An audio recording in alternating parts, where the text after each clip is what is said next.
Hi, it's Janine Turner, and this is your God on the Go Minute. Okay, let's see. 2 Corinthians 2, 7 through 8, and then 10 through 11. All right, this is Paul speaking to the church in Corinth. And he's talking about punishment for people, these people who have caused pain and this type of thing.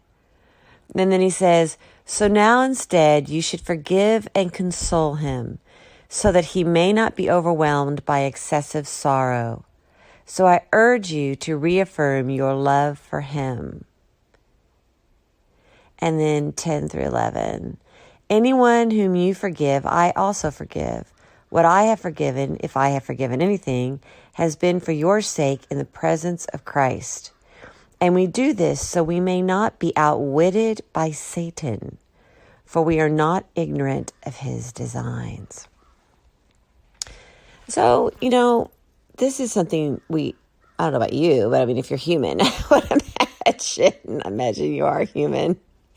But we all struggle with resentments or letting go of things in order to forgive. It's a very unique human struggle. It's embedded in our humanity, this struggle between love and resentments, I guess I could say today. And when we forgive, there's something where I guess if we were to picture this, it would be that resentment is when you're tied in knots, like a bunch of knots. And then forgiveness is the letting go of those knots, where they free and they undo.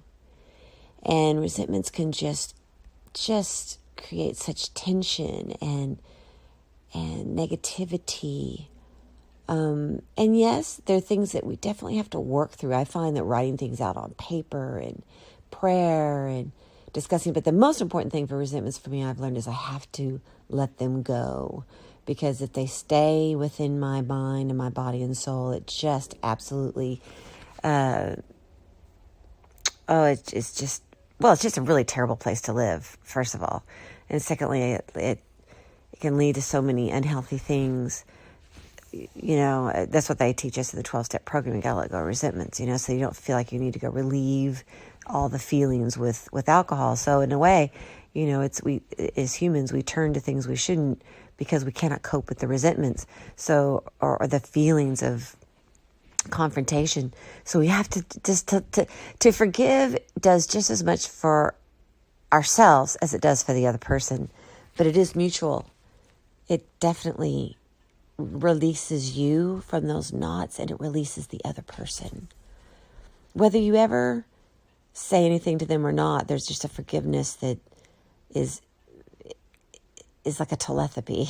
Is telepathy? That's the word, right? It's telepathic. That person will feel your forgiveness. So you will be freed and that person will be freed. And then we're both free to walk in a way of love and purpose and joy. And a lot of times it's living in the moment and not focusing on the past or worrying about the future. It's living in the moment and freeing yourself of those knots, so that, as it says here in 2 Corinthians 2:11, and we do this so we may not be outwitted by Satan, for we are not ignorant of his designs.